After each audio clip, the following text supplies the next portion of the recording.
our workshop on emerging trends in heat transfer. Let me introduce today's speaker.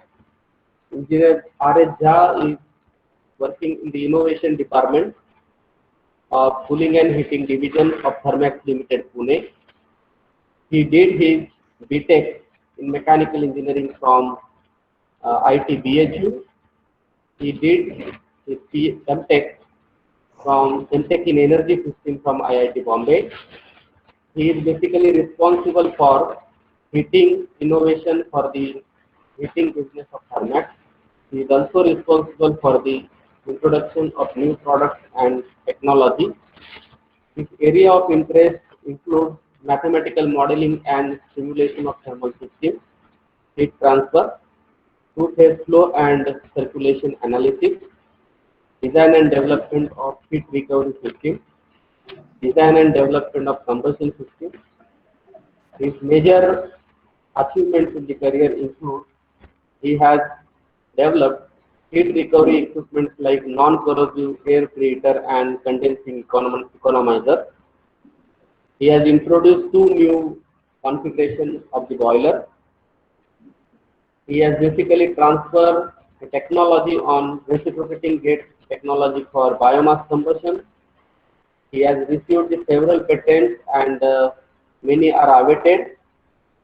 And one paper he has published in the International Journal of Thermal Science. So on behalf of Maratha Vidyartha Samaja, MIT College of Engineering and Department of Mechanical Engineering, I welcome you, sir, for this session. And I request you to continue your session. Thank you. Hello. Hello. So I'm R.S. Jha. I'm working with the Thermax. That my introduction has been given by that. Actually, today I'm going to talk about the transient heat transfer modeling. I'm audible. Transient heat transfer modeling in the boiler and heat exchanger. Basically, when we are talking about the transient heat transfer modeling, it can have the two type of application. One can be that when you need to understand the dynamic behavior of the boiler or a heat exchanger, then you need to conduct the transient heat transfer. But that here that I want to present that some other views, like even for the steady state simulation of the boiler and heat exchanger, the transient method can be the much more practical compared to that for the conventional method is being used. So we'll just try to understand a very simple example I am giving here. This is a numerical simulation of an exhaust gas boiler. All of us understand that what the exhaust gas boiler is there. Exhaust gas boiler primarily that it will be using the exhaust of the diesel engine or that gas turbine. That temperature gas will be available at roughly 500 to 600 degrees centigrade temperature. Normally, whatever the configuration has been shown here, you can see that there is one drum. In the drum that there are several tubes have been placed here.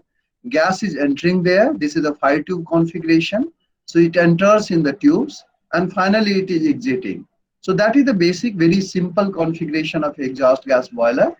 I have taken that as an example because then we'll start seeing that how that it can be used in the other heat exchanger in other boilers also. So that this is the basic configuration. If somebody has to design this, somebody has to do the simulation of this, how that it will be. Basic thing that inlet temperature is given. Your that boiler geometry will be given, and we need to calculate how much heat transfer has taken place, how much steam generation will be there, and what will be the gas outlet temperature. So these are our variables we need to understand, we need to calculate it in a normal simulation of an exhaust gas boiler. Approach is very simple. All of us know that here that there are two equations you can see here. One equation is mH, this is the mass of the hot gas. Mass flow rate of the hot gas. Cph is the specific heat of the hot gas. Th1 is the inlet temperature and Th2 is the outlet temperature. So that will be giving, that is the heat transfer, how much the heat transfer is taking place in the gas. This equation represents it. This is the energy balance equation for a gas. Second equation, if you see that very popular equation, this is UA LMTD equations. So U is the overall heat transfer coefficient. All of us understand how to calculate it. A is the area, heat transfer area, and then there is a LMTD because it is boiler here. So one side is the gas is entering at TH1, it is coming out at TH2, and other side that we have the saturation temperature, that is the TSAT. So accordingly that LMTD has been calculated. So we are having the two equation here, Q energy balance equation, and second that ULMTD heat transfer equation. What are the unknowns here? Unknown is the Q itself, and the TH2 is the unknowns. If I'm solving these two equations, we can find that what is the Q, and then that it can be used in the third equation. Third equation is that how much steam generation is taking place. So Q is the heat transfer. If I divide by HV minus HW, HV means vapor enthalpy of the steam, and HW is that inlet water enthalpy. So that if I divide that Q by HV minus HW, then we'll be getting the steam generation capacity. So this is the basic simulation of exhaust gas boiler.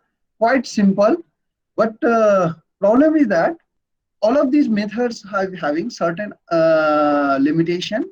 One of the limitation this is that when we are calculating U, you are calculating on the basis of that average temperature. We are calculating, we take that inlet, we assume that inlet temperature of the gas, we assume that outlet temperature of the gas, we take the average temperature of the gas, and all the properties, everything like density, specific heat, viscosity, everything is calculated on the average temperature. And then that we are using that basic heat transfer coefficient equation to calculate the inside heat transfer coefficient. Similarly, that we are calculating outside heat transfer coefficient, and then that we are calculating the U. Now there is a problem. Problem is that when the gas enters, assume the gas is entering at the 600 degrees centigrade temperature, and it is coming out at the 240 degrees centigrade temperature.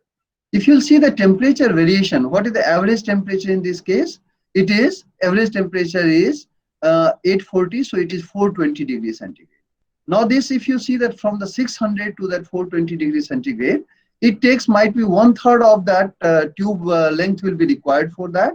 That initially that temperature heat transfer rate is very, very high, so that more heat transfer will be taking place. So in 1/3 of the length that it will be completing the half of its heat transfer, and then the remaining 2/3 of the length will be utilized for that almost for the half of the heat transfer.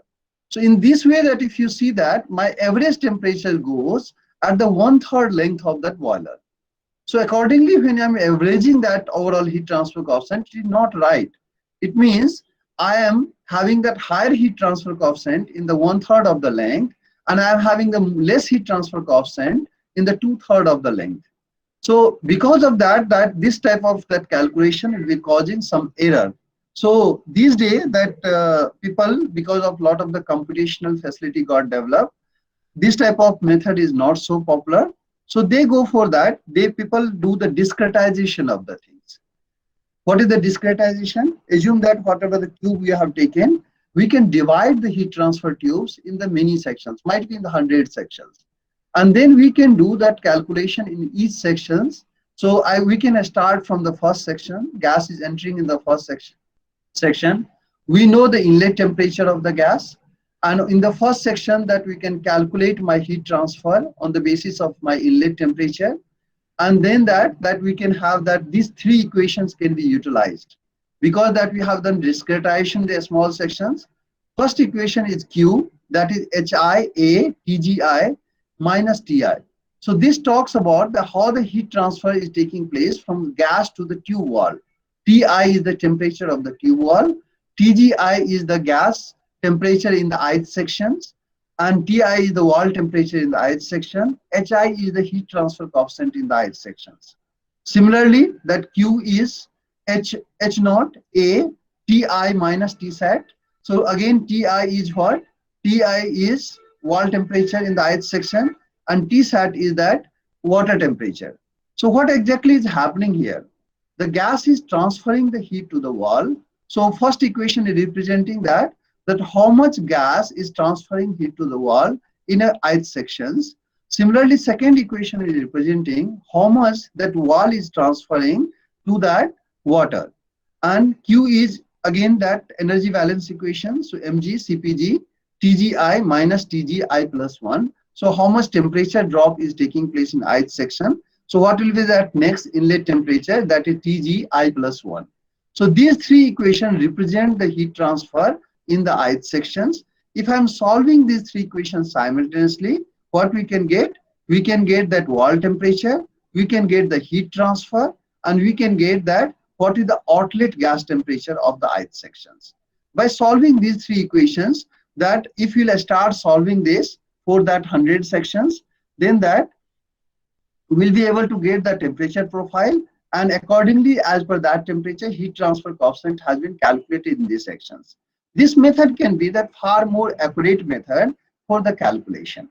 So this is the second advancement that it has taken place, because earlier that whatever the LMTD approach we are using, that LMTD approach and overall heat transfer coefficient on the basis of average temperature, it is causing a lot of the computational error. So that can be reduced by discretizing of the things. So heat transfer area can be discretized, and for the each section the calculation has been done. Some simultaneous equation has to be solved in each sections, and accordingly we can get that right temperature profile. We can use the right heat transfer coefficient in this zone. So method will be far more accurate than that whatever the conventional method was there. Now there is a problem. Problem is that we need to do that simultaneous equation solving here. Actually it is exhaust gas boiler, and so that the temperature profile in the boiler sections, water side is a constant, only gas side will have to travel. So calculation is quite simple and it can be easily implemented. But this simplicity will not be there, that when you will be talking about the heat exchanger, when the both side temperature will be changing, then things will be quite complex. Lot of the simultaneous equation solving will be required, and complexity of the problem solving will get added. So how we can simplify this? Okay, this is another thing. In the first, in this case, we have taken certain assumptions. Conduction resistance we have neglected. We have not taken the conduction resistance, and the axial heat transfer has been neglected. So in the second model, if you want to that implement the conduction heat transfer, then that we have to give that inside temperature and outside temperature you have to take separate, and then that so in for each sections we can have the T inside, we'll have the T outside. So first equation will be representing that how much the gas is transferring the heat to that outer sections, inner section of that tube wall.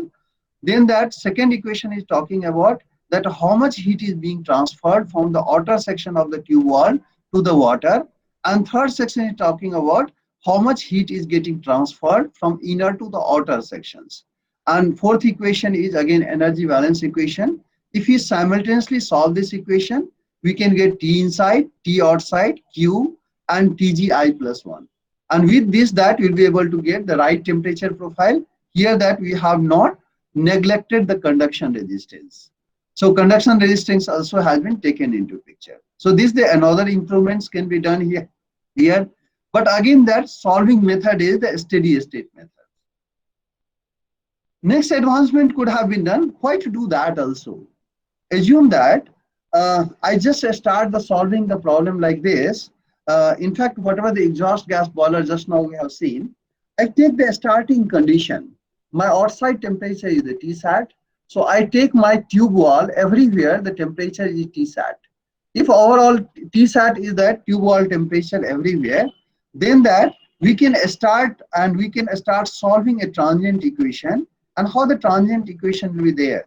You can see here again that there are 4 equations. First equation is what? This is how much heat is getting transferred from gas to the tube wall. So QGI is that heat transfer from gas to the tube wall. HI is the heat transfer coefficient. TGI is the gas temperature in the ith sections, and TI is that wall temperature of the ith sections. Second equation is that again heat transfer from wall to that water. So QWI, here what is happening, outside heat transfer coefficient we have taken, we have multiplied with the area. TI is the wall temperature, and Tsat is that saturation temperature of the water.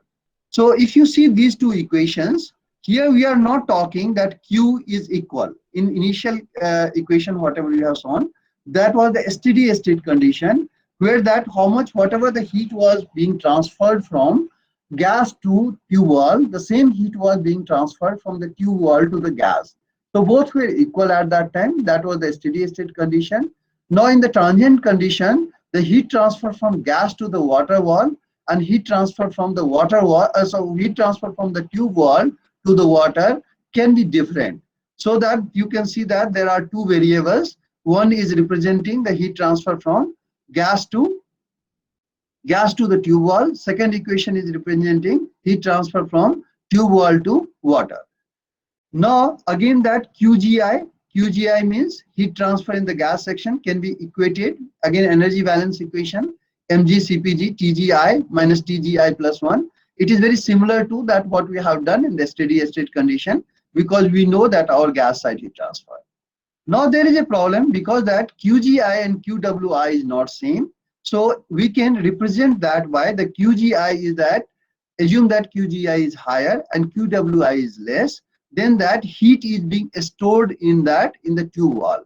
Means heat is being transferred from gas to the tube wall, but heat is not being received by the tube wall. So there is a difference. Some of the tube heat transfer, heat is getting accumulated in the tube wall, and there that we can have the transient equation mCTI by dt. We can equate with that gas side heat transfer minus water side heat transfer. So if you take these three equations, first, second, and the fourth equation, it represents that how the temperature of the tube wall is changing. Just think about the initial condition.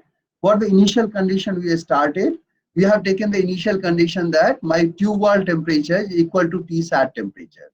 My gas temperature is higher. Tsat temperature is, tube wall temperature is less because it is Tsat. So gas side heat transfer is higher. And that tube wall temperature is almost zero. Why? Because Ti is equal to Tsat, so it is zero. So whatever the heat is being transferred by the gas, that will get accumulated in the case of the tube wall. And then what will happen? When it will get accumulated, the temperature of the tube wall will start increasing. So if the temperature of the tube wall will start increasing, when we will go for the next time step, then that Ti has increased now. So delta T has decreased here. So QGI will be reducing. But what will happen to the QWI? Now the Ti is higher than the Tsat, so that QWI will start increasing. So QGI will start increasing, QWI will start decreasing. One point will come where that QGI will become equal to the QWI. That is my steady state condition. Will stop our convergence there. So what the benefit we got here? Benefit is that we don't have to bother about the LMTD. Neither will have to go for the simultaneous equation that which we have done for the discretization method. What we have to do here, we'll have to assume that some initial temperature like saturation temperature of the tube wall, and we'll have to keep on correcting this tube wall temperature without bothering whether it is parallel configuration, counter configuration, whatever configuration. In anyhow, it is not valid for the boiler, but we don't have to bother about that, and we'll start the calculation. One point will come where that saturation equilibrium conditions will be achieved, where the gas side heat transfer coefficients will become equal to the water side heat transfer coefficient, and will be stop this process there. That will be my steady state result. So this is also another method or another approach which can be used for the simulation of an exhaust gas boiler.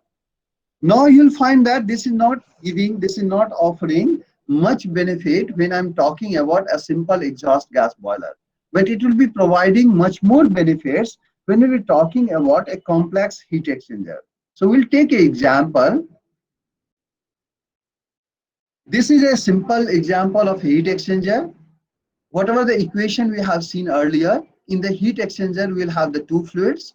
One is the hot fluids, another is the cold fluid. So you can see that two energy balance equation.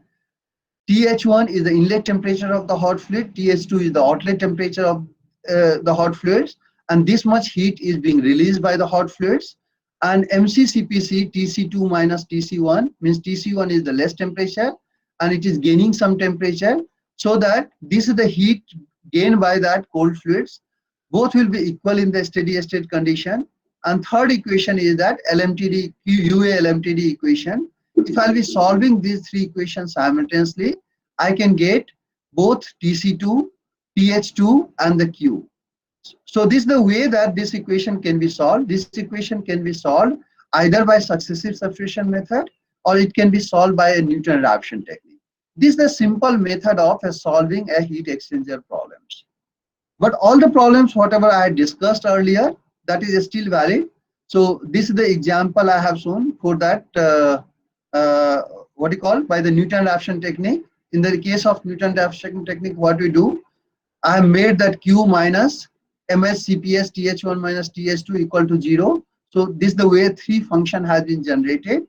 And then that we have implemented the basic Newton raphson technique. And by using these three simultaneous equations, we get the delta Q value, delta TH2 value, and delta TC2 value. If you'll be start the correcting that my initial assumptions after several iterations, we can get that our steady state simulation, steady state solutions will get a converged result of the Q, TH2, and TC2. So this is the basic steady state method for the solving any simple heat exchanger problems. Just I'm giving a simple another example of heat exchanger. This is an example of one air preheater. Here you can see a red line and you can see a blue line. Blue line is representing the cold air and the red line is representing the hot gas. So there is a tube, there are vertical tubes. Flue gas is entering into tubes. It goes in the first sections, then that it goes to the second sections, then it is turning back. It goes to the third section, and finally it is coming out from the fourth sections. Against that, here that if you see the water is not water, air is directly entering in the third section. After the third section, it returns, third section it is going to the second section, then again it is turning back, it goes to the first section, and finally it is coming to the fourth section. This is an example of air preheaters. And these air preheaters, whatever the non-corrosive air preheaters that has been discussed in my introductions, this is another one of the example of the non-corrosive air preheaters. Why this design has been done? It maintains the metal temperature well above that dew point temperature, so the corrosion doesn't take place. If I just take this example, I want to simulate it. Simulate means I need to understand the four temperature of the gas. One is that after the first section, second is after the second section, then after the third section, and finally fourth section. Simultaneously, it will have that four outlet of that air also at that outlet of the third section, then outlet of the second section, then outlet of the fourth section, and finally outlet of the first section. So how many that how many variables that we have for the flue gas? There are four variables for the flue gas. We have the four variables for the air. So we have the 8 variables, and at the same time we are having that 4 heat transfer in the different zone. So there are 12 variables here. So if I have to solve these equations, then that we'll have the 12 unknowns. We'll have to generate 12 equations which can be solved by the Newton raphson techniques. Still that we have not used that discretization here. If you'll use the discretization, assume that we'll do the n discretization in each sections, then that this will become that 12n unknowns will be there and 12n equations will be getting generated, and those many equation and unknowns will have to handle simultaneously, which is really a difficult task, and it will be quite time consuming and quite efforts will be required for that. At the place of that this type of equation can be solved by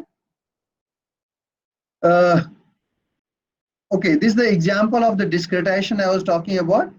If I just go for the parallel flow heat exchanger, in the parallel flow heat exchanger, these are the 4 equations are there.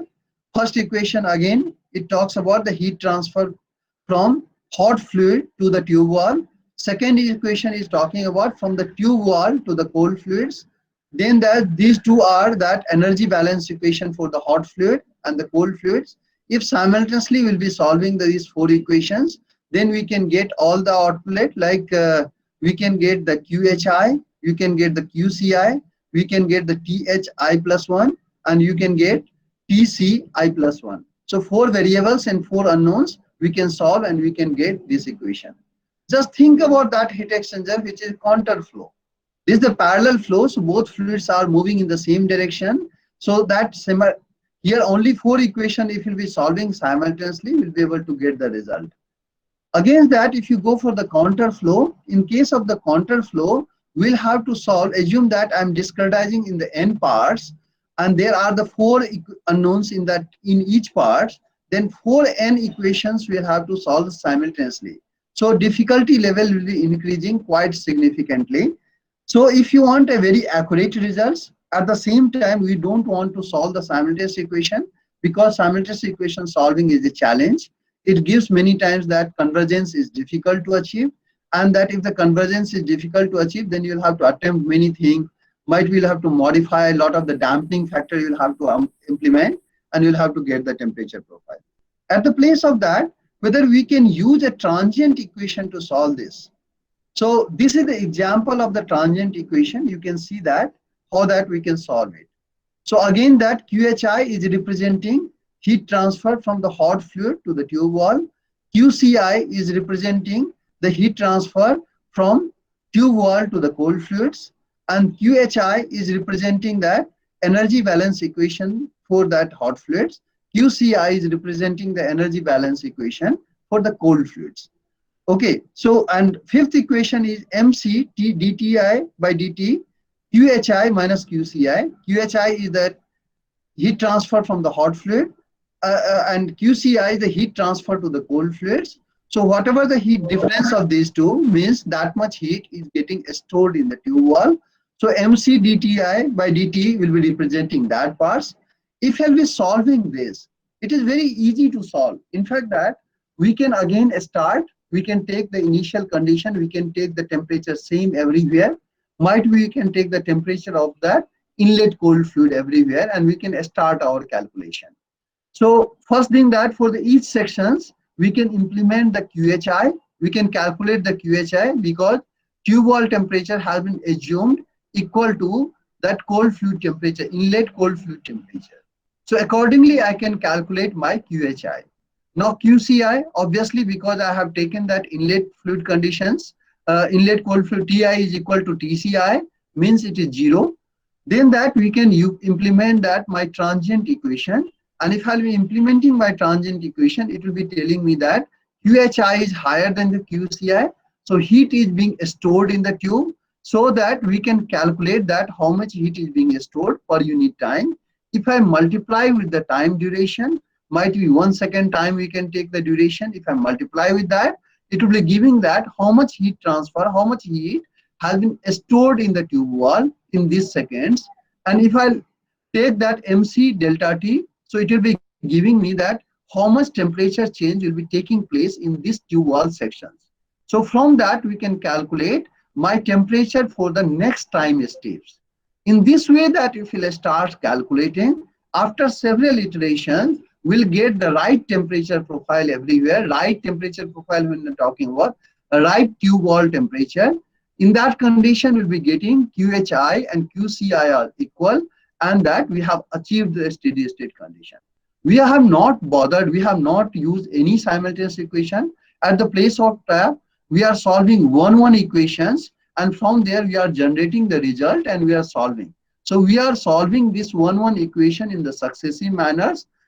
So in the first sections, we have calculated QHI, we have calculated QCI, we have calculated MC delta T. So we could get that temperature for the next time steps. We have also calculated THI plus 1 and TCI plus 1. So when we are going for I plus 1 sections, we can take that temperature and we can further do the calculation. So all equations are independently being solved. All these equations are not simultaneously being solved. So equation, the way when you are implementing this type of approach, then the heat exchanger simulation can be quite simplified. So at the place of many simultaneous equation solving, you have deduced it to one equation solving at one time. So it simplifies a lot. So that was the reason that I always talk about the transient method present a better way for the solving a steady state equation for a complex heat exchanger problem. So this is about that boiler exhaust gas boiler and heat exchanger. Any problem on that, or that problem will be taking at the later stage? Anybody can tell me?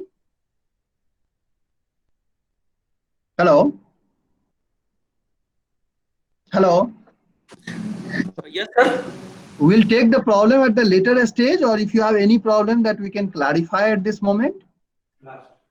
We will have a question answer session after your presentation, sir. Fine. So I go to the next one. Complexity comes more that if I go for the fired boiler and for, the furnace modeling, why the fired boiler is more complex?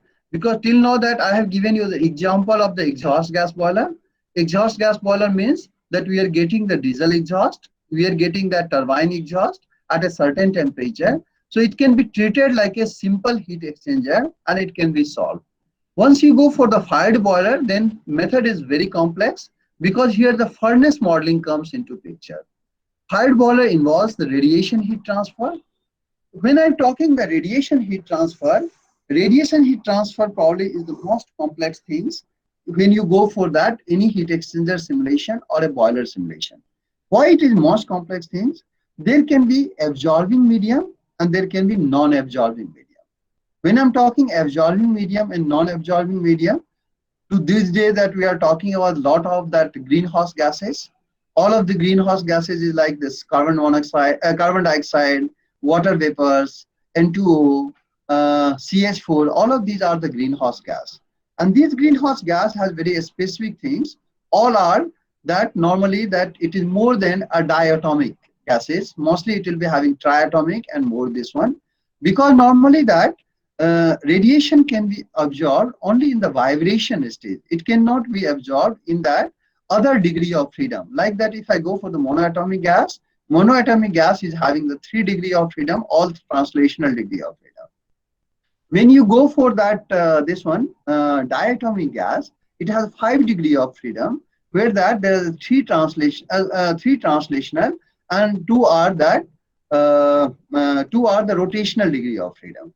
When I go for that triatomic or anything more than that, then it can have the 6 degree of freedom, and 6 degree of freedom can be either rotational or it can be vibrational degree of freedom. Many times it can happen depending on the temperature. Sometimes it will be in the vibrational degree of freedom, or sometimes it can be a rotational degree of freedom also. Normally radiation is absorbed in the vibrational degree of freedom only. So most of these gases where that we are having that carbon dioxide type of gases and water vapor of gas, those will be absorbing medium. And in the boiler, then when you are dealing with the non-absorbing medium, then radiation can be a bit simple. That once you are going for the absorbing medium means assume that one surface, if the radiation starts from the one surface, when it reaches to that other surface, and if the absorbing medium comes in between, then a lot of the radiation will be getting absorbed in the way itself, when the absorbing medium will be coming into it. Here, interestingly, that when you are burning any fuels, then that you will be producing that either it will be producing carbon dioxide, water vapor. So normally, if you see the flue gas composition, flue gas will be having carbon dioxide, water vapor. It will be having nitrogen, it will be having the oxygen, and it will have the sulfur dioxide. So carbon dioxide, water vapor, and sulfur dioxide, all 3 are the absorbing things. So because of their presence, that our medium, when you are talking about the fired heater, it will be mostly the absorbing medium. So this is the one interesting things development comes when you are talking about the furnace.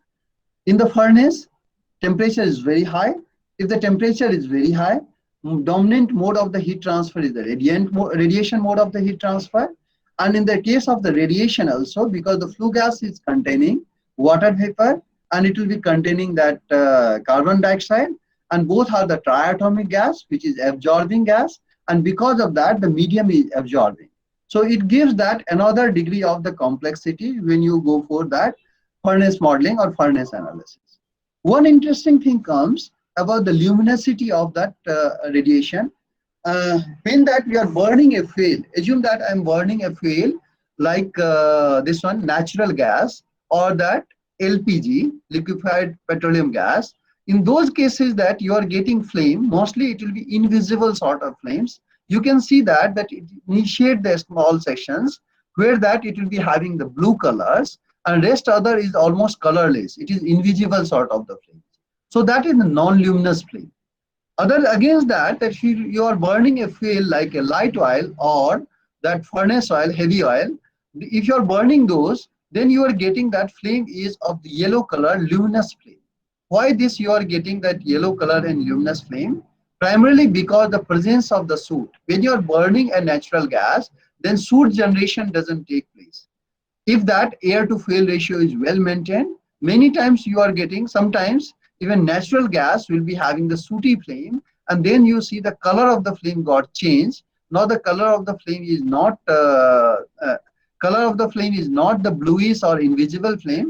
At the place of that, you are getting some yellowish flame. Might be in the domestic house burner also, we have seen many times that you are getting yellowish flame. Why you are getting yellowish flame? That if there is a damage of the nozzle, if the nozzle got enlarged, in fact, your air to fuel ratio is not correct and it is sooty combustion, then you are getting the yellowish flame. So same thing happens when you are burning that light oil or heavy oil in that furnace, then that you are getting the yellowish flame, which is the luminous flame. And luminous flame has the different sort of radiation. In fact, luminous flame has that higher emissivity compared to the non-luminous flame. So this is another variation when you are talking about the furnace modeling. This is very important. Third thing is the long and short furnace. Why I've discussed about the long and short furnace. If you see the basic primitive method of that, how the furnace modeling is done. Furnace modeling is very simple in that way. The model is called stirred reactor model. In the stirred reactor model, in fact, it is coming to the next one, so I can discuss here itself. So most simplistic the furnace model will be the stirred reactor model. What happens in the case of the stirred reactor? You are assuming that your furnace is well stirred reactor. Well stirred reactor means it doesn't have any sort of temperature gradient. Everywhere the temperature is same because it is well mixed, it is well stirred. This is the way that simulation or modeling of a furnace is possible to be done. So what exactly is being done here? That you assume a temperature, flue gas outlet temperature, and you take that in the furnace, everywhere the temperature is the same. Accordingly that you can calculate your emissivity, you can calculate your heat transfer, and from there that you can calculate that how much heat transfer has taken place, and you can balance that energy balance, which we have already discussed, mgCpg into TGI minus TGI plus 1. Accordingly that we can calculate what is the gas outlet temperature by getting this one. Here the heat generation part will be also coming into picture. So basic equation will be heat generation will have to equate with the mgCpg and delta T, mCp delta T, plus that whatever the heat transfer take place, means whatever the heat has been generated, either heat has been transferred to the water or it has been taken by the gas. So we can equate that total heat generation with heat transfer, furnace heat transfer, and that how much heat is being taken by the gas.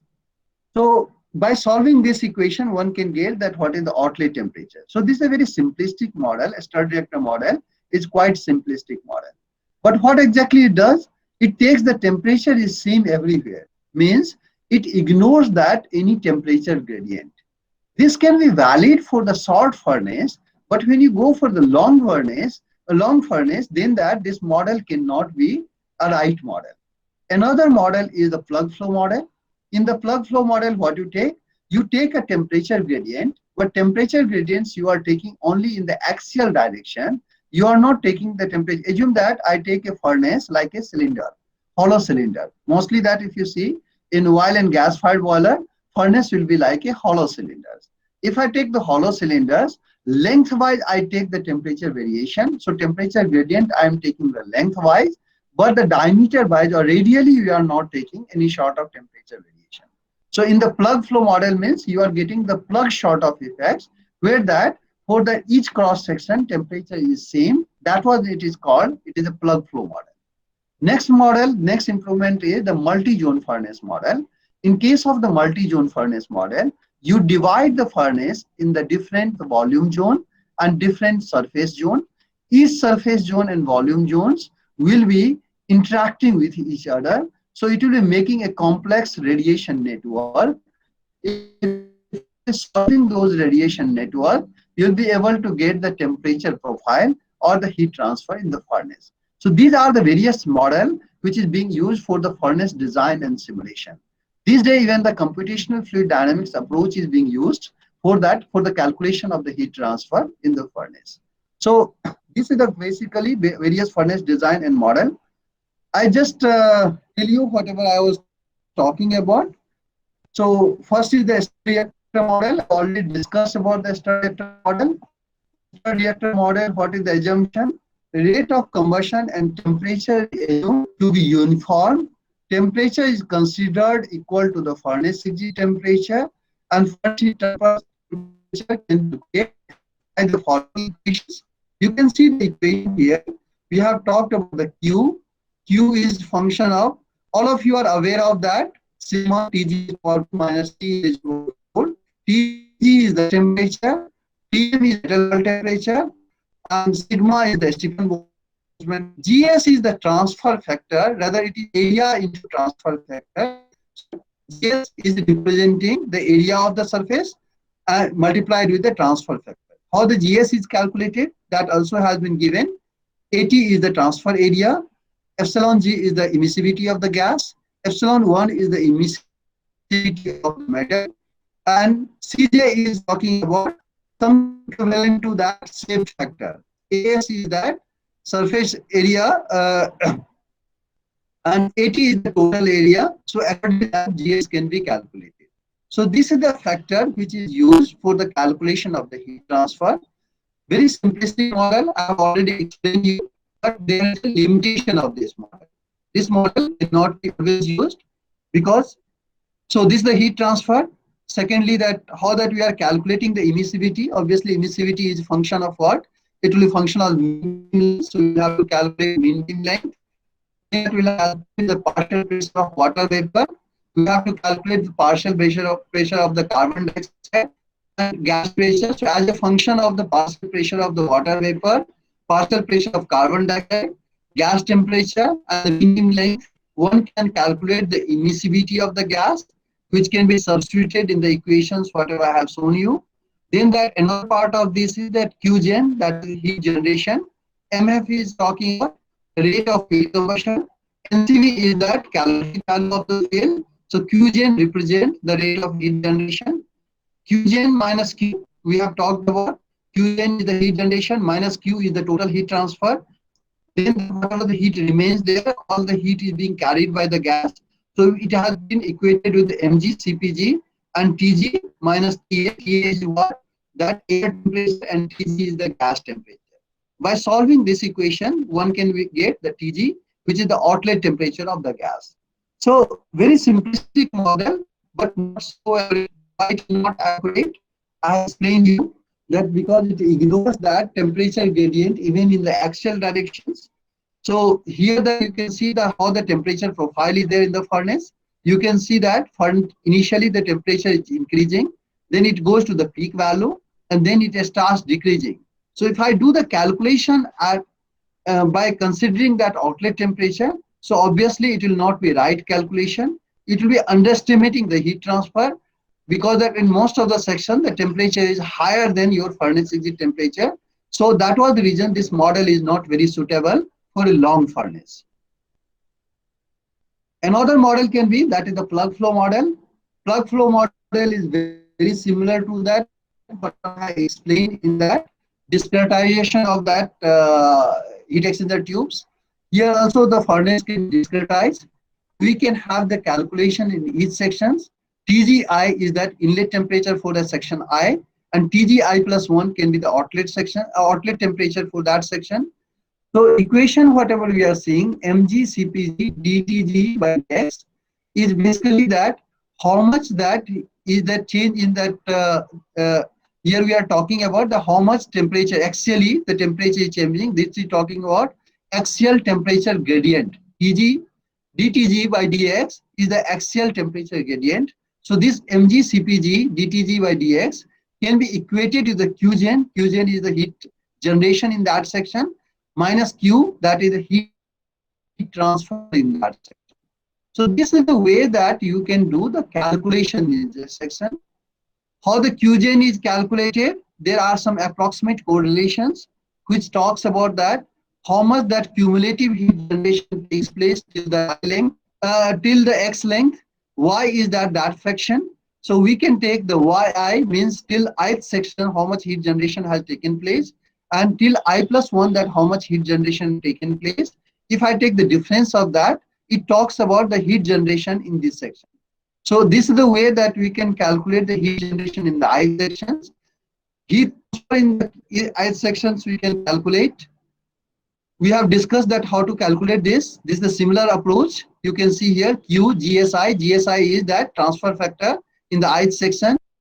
Sigma is the Stephen Boltzmann constant. TGI is the temperature, gas temperature in the ith section. And Tma is the metal wall temperature in the ith sections. Again, that we can write that heat transfer, heat balance equation. This is mg CPG TGI plus 1 minus TGI equal to Qgen, heat generation minus heat transfer. By this one, we can plot that temperature point in a furnace. And this is far more accurate method compared to the Scurd reactor model. So this is one of the basic difference that we have introduced here. In the earlier method, we have found that it is not applicable for the long furnace. Why this method was not applicable for the long furnace? Because that there the temperature gradient in the axial direction has been ignored. Now that whatever method you have presented, it is a plug flow model. In the plug flow model, axial temperature gradient is taken and that radial temperature gradient is ignored. So this method, if you are implementing, then that this inaccuracy can be reduced significantly and you can get that right temperature profile. So this is the plug flow model is far more accurate methods and very easy to implement also, very easy to implement. Why I'm talking about that region will be in the next slide where that will be discussing about the multi-zone furnace model. So what the advantage the plug flow model offers, this is very simplistic models. At the same time, it uses the discretization approach. It takes that temperature gradient in the axial directions. It ignores the temperature gradient in the radial directions. It is very easy to implement and we can get the very accurate results with very less of the computational efforts. So that is the advantage of plug flow model. Next is multi-zone furnace model. This is the very accurate methods and we have discussed that how this method, this is not ignoring any temperature gradients. It takes both radial and it can take the axial temperature gradients. Here you'll have to divide the furnace in the multiple volumes and multiple surface zones. And if you're dividing the multiple volumes and multiple surface zone, each zones will be interacting with each other.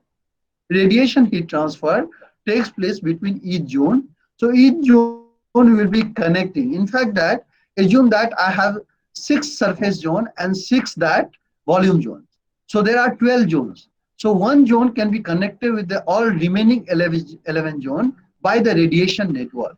So one radiation network can be developed where each zone will be interacting with each other, and when you'll be solving that radiation network, you can get all the surface temperature as well as the gas temperature profile. So this is very accurate method, but there are certain complexity here. You can see that last equation first. Last equation is talking about the heat transfer at one sections.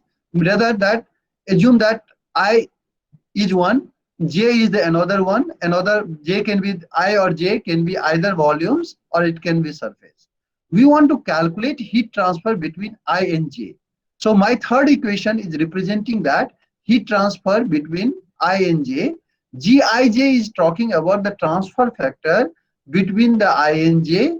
Ti is the temperature of the ith sections and Tj is the temperature of jth sections. So in this way, we can calculate heat transfer or heat interactions between I and J.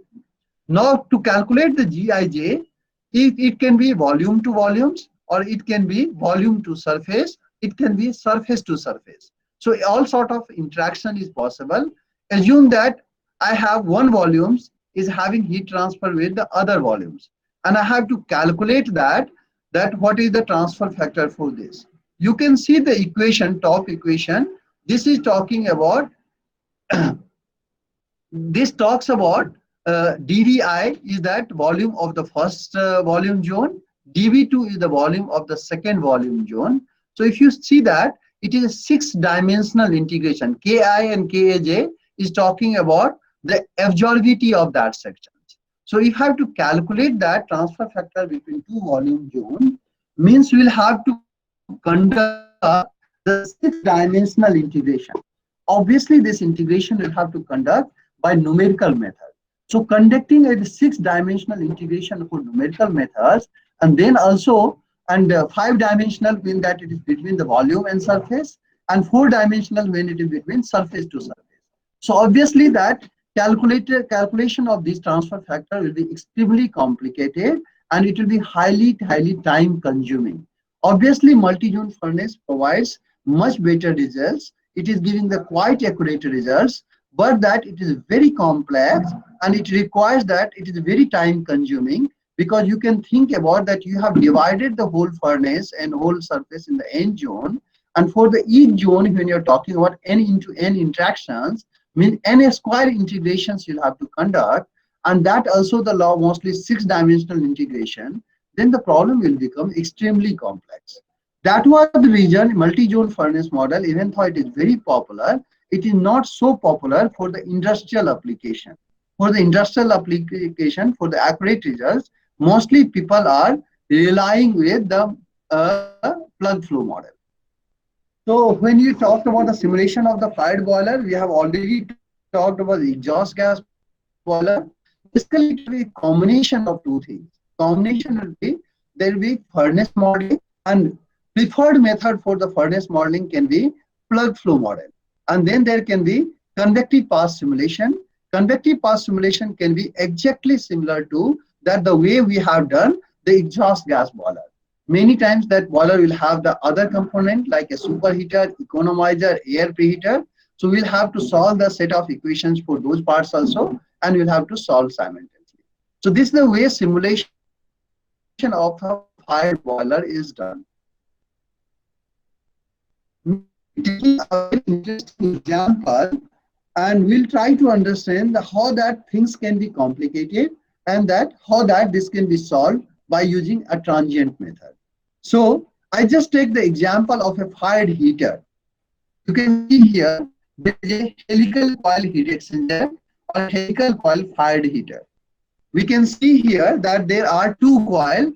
There is an inner coil. We can see that there is an inner coil, there is an outer coil, and then after the outer and inner coil, the jacket. And you can see at the top of this, there is a burner. So what is happening in the burner? That fuel is being burned, flue gas is getting produced, and this flue gas is passing through that inner coil. Then after the inner coil, this enters that between these two coils, inner and outer coils, and then it travels. All of this when you are seeing this is a circular one. So that this inner coil is the circular helical coils, outer coil, rather it is helical coils, outer coil is also helical coils, and then there is a circular jacket, a cylindrical jacket here at the outside.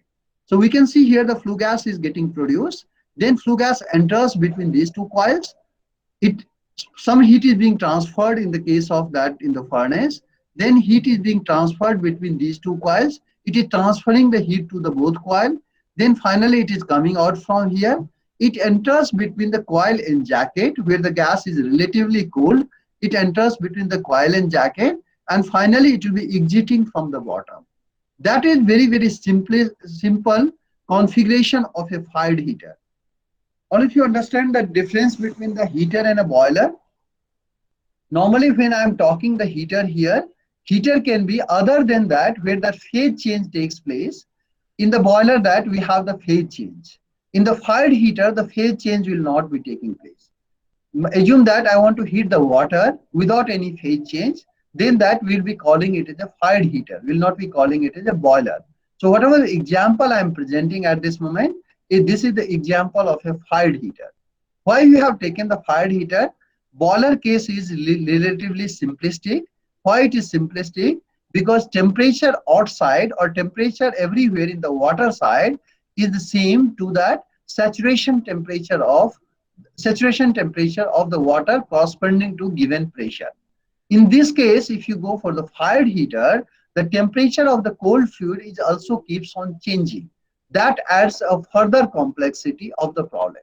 That was the reason I have taken the example of the fired heater. In the fired heater, you can heat the water. You can heat that thermal oil. Thermal oil is organic fluids. And why this thermal oil or organic fluid is used for that, for the heating? Because assume that I have to heat some processes, something at the 200 degrees centigrade. Assume that I am heating that by using, 240 degrees centigrade. Assume that I want to heat this by using the steam. Then the steam temperature should be something like a 280 degrees centigrade. If I'm keeping delta T of the 40 degree, and corresponding to 280 degree, my pressure requirement will be 80 to 90 kg per cm square pressure. If I go for the water, in the case of the water, because I'll have to guarantee that there should not be any phase change, pressure should be little more than that, even 80 to 90 also. So that was the reason might be many times water and that steam cannot be used for the heat transfer for the higher temperature application. In those cases, some fluids are used which is having the higher boiling temperature. So without the boiling, without any phase change, those fluids can be used. If those fluids remain stable at the higher temperature and it doesn't boil, then this is the perfect choice for heating a medium at the higher temperature. So this, when I'm talking fired heater, it can be water heater, it can be that thermal oil heater. So in this case, what we are talking about, the flue gas is getting generated in the furnace, then it enters between two convective coils, then it is coming out between the coil and jacket, and finally it is exiting. And it is transferring heat to the water. Might be water can enter in the outer jacket, then that it will be going to the, it's not outer jacket, in the outer coil, and then that it will be going downwards, and then that it can join that inner coil, and finally from the inner coil it can exit. This is one of the basic configuration of the thermal oil heater. Assume I want to simulate this boiler. Simulation is very, very complex. You can just think of that what I am talking about. Whatever the gas is here, gas is in the furnace, this gas is transferring the heat to the inner coil. Now that whatever the gas is in between the two coils, that gas is also transferring the heat to the inner coil. That gas is also transferring heat to the outer coil. Again, gas is exiting here, and then it is going between the coil and jacket. So that gas will be transferring the heat to the outer coil.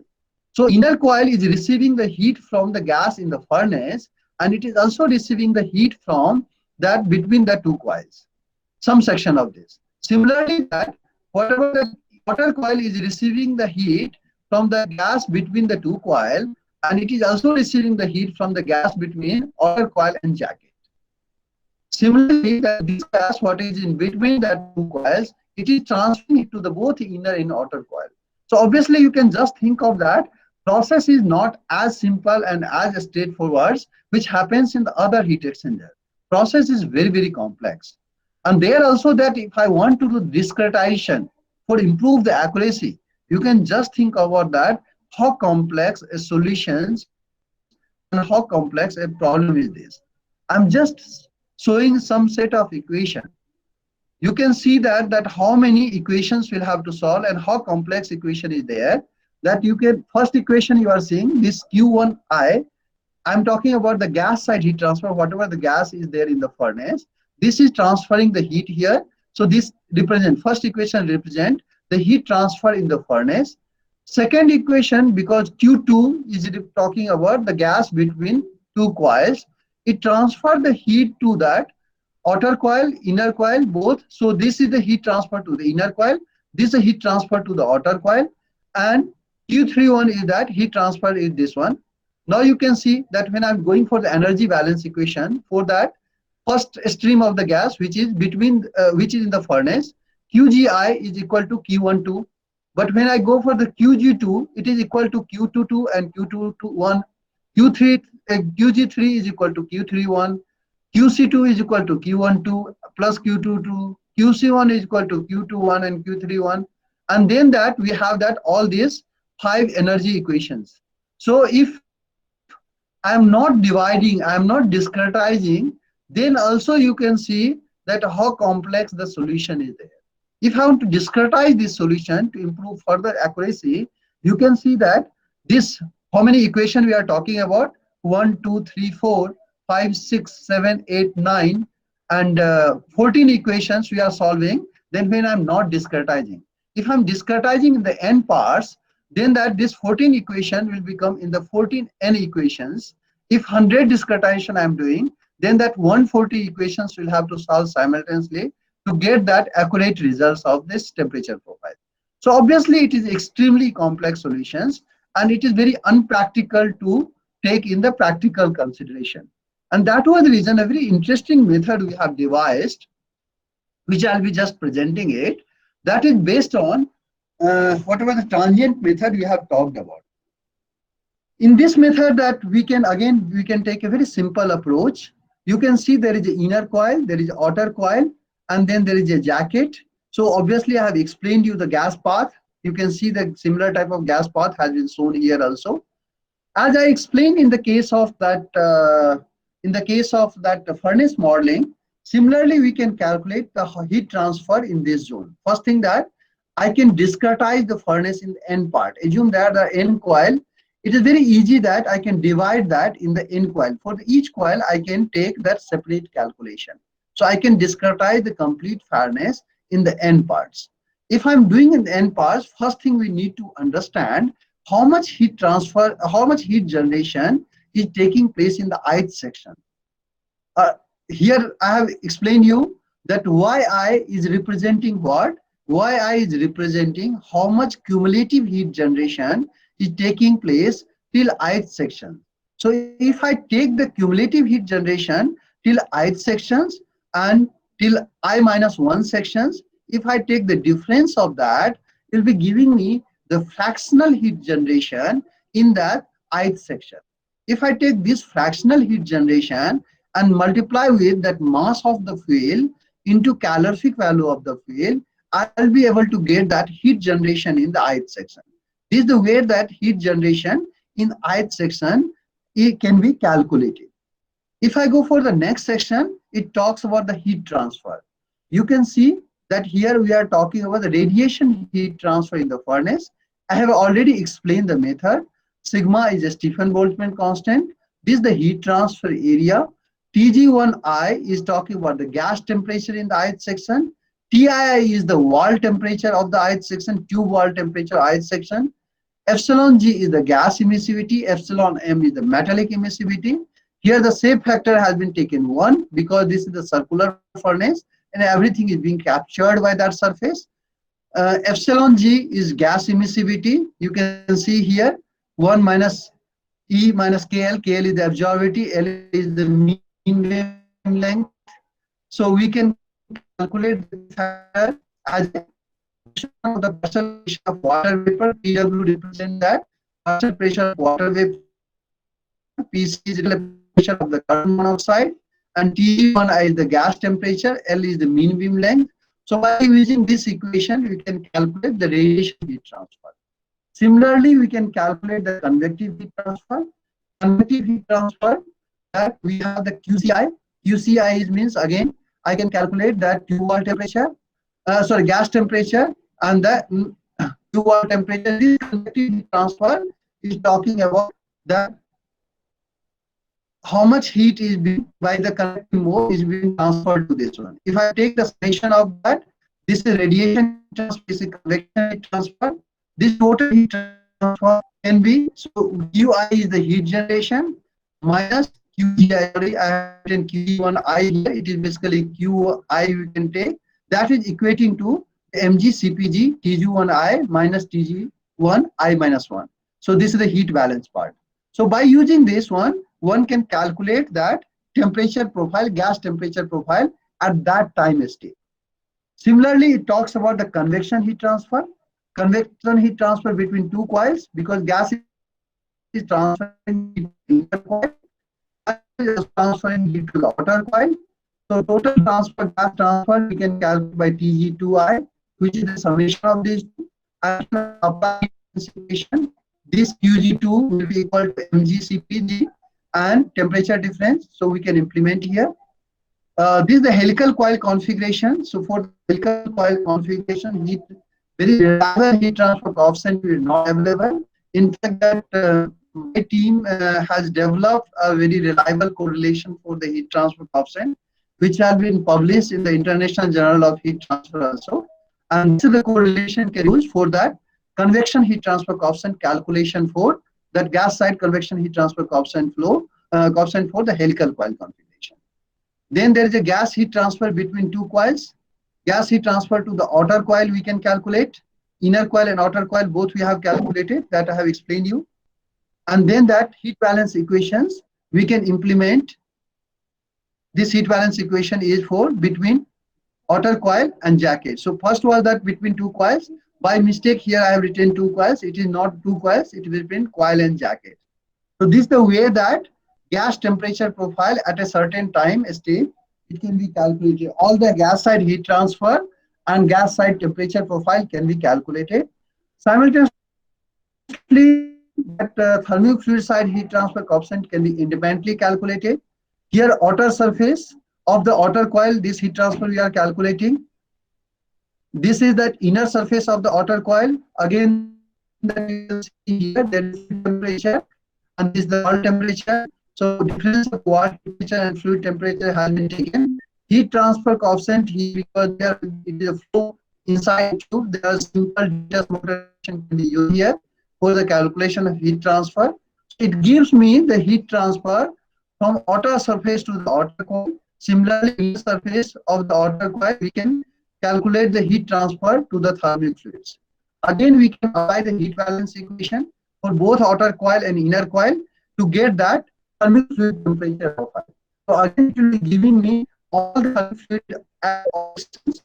thermic fluid temperature profile and the thermic fluid side heat transfer. Now that because that initially in the transient state, gas side heat transfer coefficients, heat transfer and thermic fluid heat transfer will not be matching. So there will be difference of the gas side heat transfer and thermic fluid side heat transfer. So if the gas side heat transfer is higher than the thermic fluid side heat transfer, then the difference of that is being stored in the tubes. So that transient equation can be used here for solving this. Finally, that we can get the temperature steady state temperature profile like this. You can see that in the steady state condition, now that I have plotted the three gas temperature. First gas temperature is that flue gas temperature in the furnace. You can see the temperature of the gas is increasing and then it starts decreasing. In the second section, this doesn't happen. It continuously it will be decreasing, and in the last section again it is continuously decreasing. So this talks about the temperature profile in the furnace. Second talks about the temperature profile between two coils, and last represent the gas temperature profile in the third coil. We have also calculated thermal oil temperature profiles. So this talks about the water coil, in water coil how temperature is changing. So you can see it enters at 246 degrees centigrade and it coming at 255 degrees.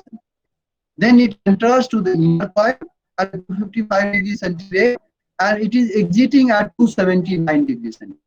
So this is the way that temperature can be plotted for the outer coil and inner coil. Again, the approach is very the transient method, whatever we have discussed. And most interesting, you can see this is the tube wall temperature. So we have the two coil here. There is inner coil, inner surface of the inner coil is exposed to that flame. So there the temperature profile is like this. The interesting temperature profile is coming, and there is very great relevance of that. I'll be just discussing about that. This is the second is the temperature profile from the outer surface. Outer surface is exposed to that convection heat transfer, where the flue gas temperature is also less. So that if you see the temperature is not so high, temperature is very near to that thermic fluid temperature. Similarly, that outer coil turns, we can see for the inner surface, because inner surface is exposed to that little higher flue gas, so you can see the higher temperature. Outer surface is exposed to the lower flue gas temperature, so the tube wall temperature is lower here. Why I told this is a very interesting temperature profile, when I'm talking about inner surface. Especially when you are going for the thermal oil. Thermal oil is the organic fluids, and organic fluid is having a certain degradation temperature. Normally at a certain temperature, the degradation of the thermic fluid takes place. After that, thermic fluid cracks and the carbonization of the thermic fluid will be taking place.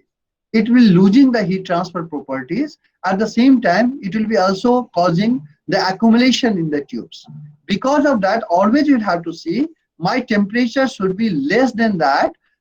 My temperature should be less than that, the design temperature or thermal degradation temperature. So that was the reason this profile is quite helpful. Here we can check that maximum temperature where it is coming and whether this temperature will be leading to the thermal degradation, and accordingly a thermal oil heater can be designed. So that was the reason this transient method has given the beautiful insight when you are talking about the temperature profile, metal temperature profile and gas temperature profile, by which that much more reliable configuration of the boiler or heater can be designed that when you are implementing this method. In fact that whatever the solution just now I have shown you, that solution was the steady state simulations. We have also implemented this method. As I told you, transient method can be used either for the steady state simulation, or it can be also used for the dynamic response of the boiler and the heater. So we have done this simulation for the dynamic response of the boiler. In fact that I have taken one of the example where that my heater was working at a certain temperature. My heater was not certain temperature, my heater was working at a certain load. This simulation has been done for a 2 million kilocalorie per hour capacity of that thermal oil heater, which is operating at the 2 million condition. Suddenly the process load got changed to 1.5 million. In this way, that how the heater behaves. So normally what happens in the case of the heater, because that I'm getting a certain heat transfer based on my process requirement, I'm having a certain firing rate. Assume my process load got changed. If the process load get changed, means I'm transferring heat to the thermal oil, but it is not getting utilized by the process. If it is not getting utilized by the process, the temperature of the thermic fluid will start increasing. And in the case of that heater, that we have a temperature transmitter, and at the same time we have a PID controller. So we want to control the temperature to that. Assume that here the set temperature is 280 degrees centigrade. So we like to control my temperature to the 280 degrees centigrade. So when the temperature will start increasing, my PID will come into action. All of you know that PID works on the principle of the proportional, integral and the differential. So that these three parts, whatever you are seeing in the equation, it represents the proportional part and integral part and the differential part, and ET represent the error. Error means assume my set temperature is 280, my actual temperature is 282, then error is minus 2 degree is that error. So this error is introduced here, and as per the error, by using the PID controller, we get a control functions, and that tells us that how much firing rate should be changed. So firing rate is getting controlled by that. Once you are controlling the firing rate, so obviously after some time that it will be again achieving the steady state condition. So you can see that simulation result here, that outlet temperature, because that we have talked about 280 is my set temperature. So we can see the hot temperature increases, then it starts decreasing, and then that it goes in the range of the 280 degrees centigrade. Simultaneously, because that you have reduced the firing, your flue gas temperature has also reduced, and finally it achieved the steady state conditions. So this type of simulation is called dynamic simulation. So if the dynamic simulation is able to be created by the transient method, because that when you'll be introducing the dynamic simulation, you get far more insight. You are not getting the steady state behavior of the boiler. You also understand the dynamic behavior of the boiler. So what the transient method offers us, transient method is a simplistic approach of solving a steady state problem. At the same time, transient method also gives us the insight of the dynamic response of the boiler and heater. So this is the way that it can be implemented. Obviously, whatever the model I have talked about, this model also have a certain limitation, because that here that mostly that we have talked about the conduction side. We have done the convection modeling and radiation modeling also, but for the convection and radiation modeling, we have relied on that basic available the equations whatever we are having. So first thing that these models are based on the uniform flow distribution, as that I have given you that heat exchanger example or the boiler example, it was having the multiple tubes. So in this model also we have taken that whatever the flue gas is there, flue gas is getting equally distributed among the tubes. So we have taken the uniform flow, might be that will not be reality. If you want to get that more insight on that, then the computational fluid dynamics will be required for this to understand that how the flow distribution takes place. These cannot predict the combustion performance of the burner or combustor. In this model, we have not implemented any sort of combustion performance. Again, for the combustion performance that we have relied on that, on the proven results, we are not creating here on the first principle. This cannot predict the exact slagging and falling characteristic of the boiler. In the boiler, this is very challenging. These days that most of the times we are burning a biomass. Biomass will be having the ash, which will be having the sodium and sodium and potassium will be having salt, will be having very low melting temperature, low ash fusion temperature. So normally that if the flue gas temperature in the furnace goes higher than that, it can cause slagging and falling. This model cannot be used to predict the behavior of the slagging and falling characteristic of the boiler. And this can also not predict the erosion. Many times the flue gas will be also carrying that something like a silica, which is highly abrasive natures, and that it can cause the erosion on the boiler surface. This model cannot be predicted, will not be predicting the erosion behaviors of the boiler. So mostly that this boiler, if you see, mostly it is restricted towards that thermal performance or heat transfer analysis of the boiler with a certain assumptions like a uniform flow, and it will not be able to provide that other insight which is related to the combustion, slagging, falling, or the erosion behaviors of the boiler. I think that's all from my side. We can take the questions. Thank you, sir. There are some questions in chat box. Should I read? Please, because Can we use nitrogen gas as cold gas in heat exchanger to cool hot air? can you use Nitrogen gas nitrogen as a gas? cold gas. Okay. Uh, Nitrogen gas for what? okay, I will repeat. Can we use nitrogen gas as cold gas in heat exchanger to cool hot air? Definitely we can do, but what is the application it has? We can And use the nitrogen, but what the application you are proposing for? And if yes, it has. Does it have any adverse effect on heat exchanger? No, it doesn't have the adverse effect. In fact, the nitrogen, when you're talking adverse effect, thermal performance, you'll have to see it, because when you're talking about the nitrogen, it will have that different transport property.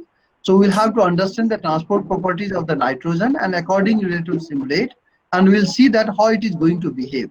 So often I cannot comment on that, whether it will be that positive, more higher performance, lower performance, or how it is going to act on that. Obviously, it will be a function of the transport properties of the nitrogen. But the nitrogen can be used for this one. If you are asking for the other side, like a reactivity or sort of thing, nitrogen is very less reactive.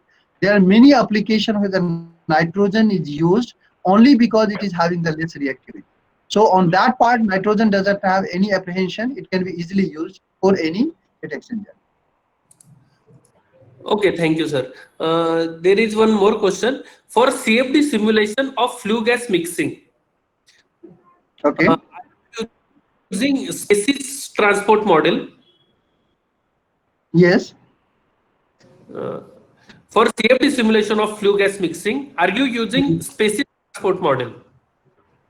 Actually, that in my presentation, I have not talked about the CFD simulation. I have restricted it to that one where we are talking about the basic heat transfer modeling or transient heat modeling, heat transfer modeling. From that, this one, simple heat transfer equations. We are not talking here the CFD simulation. Okay, fine, sir. Now there is one question related to translational and rotational motion of gas. So Rotation. Yes, yes. how gas has translational and rotational motion as it is not solid body? Okay, we are not talking about the translational and rotational motion of this one. This is very interesting thing. I can just take some time and I can explain. When I'm talking about monoatomic gas, in the case of the monoatomic gas, that what is that our gamma of the monoatomic gas? It is 1.67. Why we are gamma is having the 1.67? Because if I go for the monoatomic gas is having 3 degree of freedom. It is not about the motion. It is about the degree of freedom. Degree of freedom means it can move in that direction. So when I'm talking the gas is having 3 degree of freedom, means 3 translational degree of freedom, means gas molecule can move in that X direction, Y direction, in the Z direction. That was the reason gas molecules will be having 3 degree of freedom. In the case of monoatomic gas I'm talking about, when I go for the diatomic gas, in the case of diatomic gas, obviously it can have the 3 translational degree of freedom. It can also have the 2 rotational. One can be that you just imagine there are 2 atoms, and for these 2 atoms is joined by that one hypothetical cylinders, hypothetical joining line. Then that 1 degree of freedom can be about that can be axis of the rotation. Another can be that perpendicular to that axis. So accordingly, it can rotate in the 2 directions. It is free to rotate. When I'm talking degree of freedom is, it is free to rotate. We are not talking it is rotating or it is not rotating. Okay. Simultaneously, there can be vibrational degree of freedom. So this is the way the degree of freedom is getting decided. In the case of monoatomic gases, 3 degree of freedom is there. So that monoatomic gas is possessing the energy of 3 by 2 RT. So CV value of the monoatomic gas is 3 by 2 R, and there is a Cp minus Cv is R. So Cp value of the monoatomic gas is 5 by 2 R. So gamma value of that Cp by Cv is 5 by 3, which is 1.67. When you go for the diatomic gas, it is having the 5 degree of freedom. Each degree of freedom is possessing the energy of 1 by 2 RT. So 5 degree of freedom is 5 by 2 RT. So Cv of that will be 5 by 2 R. Cp of that will be 7 by 2 R. So gamma is 7 by 5. It is 1.4 value. When I go for the triatomic anything, 1 more degree of freedom is coming. So there are 6 degree of freedom, which I told it can be rotational or vibrational. So that when the 6 degree of freedom is coming, then that you'll be possessing the energy of 3 RT. So Cv value is 3 R. Cp value will be coming the 4 R. So gamma value will be 4 by 3, 1.33. So this is a very interesting analogy in fact. And what I told that what relation it possesses for the degree of freedom, because that here we are talking about the radiation. Radiation, monoatomic gas can absorb the radiation? No, it cannot absorb the radiation because it is having only translational degree of freedom. When I talk about that diatomic gas is having the what you call translational, 3 translational and 2 rotational degree of freedom, but it doesn't have the vibrational degree of freedom. But when you go for the triatomic or anything more than that triatomic, then that it possesses that 6 degree of freedom, which can be vibrational also, and which is vibrational that radiation can be only absorbed in the vibrational degree of freedom, and that was the reason that these triatomic gases can absorb the radiation. So all absorbing medium will be having at least 1 element, 3 atom in the molecules. So that basically that analogy I was talking about. Okay. It is not about the question. It is about that whether it can move in that direction or not, whether it is free to move in that direction or not. Okay, I think next question is also answered that can you please explain degree of freedom of gas in detail? Okay, that question is answered already. Okay. So if any participant have any further question, they can unmute and ask question. Thackeray sir, there is one more question related to furnace model. Yes, sir. Which furnace model is better, plug zone or multi-zone? So that I have explained. In fact, I told, okay, a stirred reactor model is not a very accurate model, so that should not be used. That especially that when you are having a lot of the computational power these days. But then that there are options is between the plug flow model and multi-zone furnace model. Okay, I told the multi-zone furnace model is a very accurate method, because in the plug flow model we are ignoring that radial temperature gradients. Only we are taking the axial temperature gradients.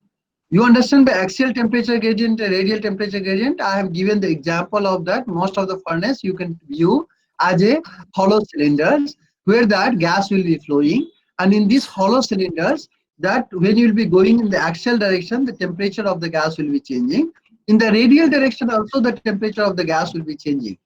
But in the plug flow model, radial temperature gradient has been ignored. Only axial temperature gradient has been taken.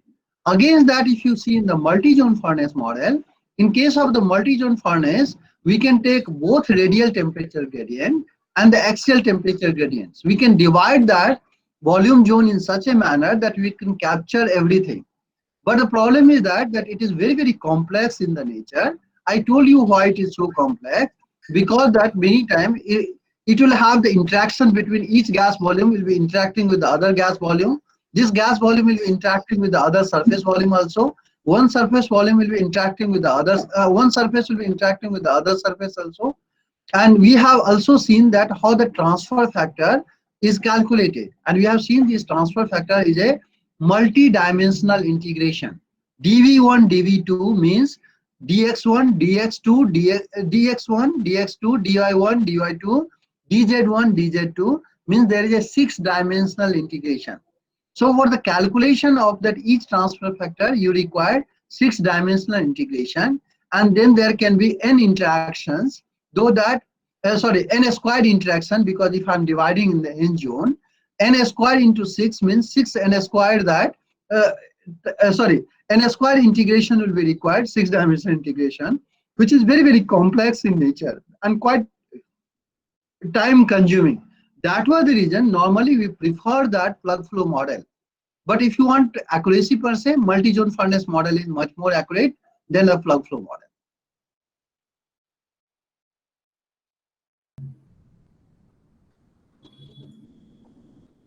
I think that's all, sir, from participants. Sonone, sir?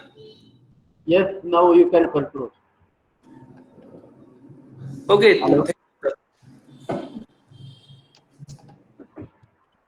I would like to thank Mr. Aris Jha for this very informative session from his side. I hope his practical approach of presentation will create more curiosity among students, and they will go more in detail about this heat transfer subject. I would like to thank our management for this platform to arrange this session. I also like to thank our education officer and principal, Dr. N.S. Patil, our vice principal, Professor N.B. Desle, and last but not least, I would like to thank our head of department, Dr. V.C. Shavale, and this workshop coordinator, Dr. S.B. Sonone, for their planning to execute this workshop. Now, I would like to conclude this session.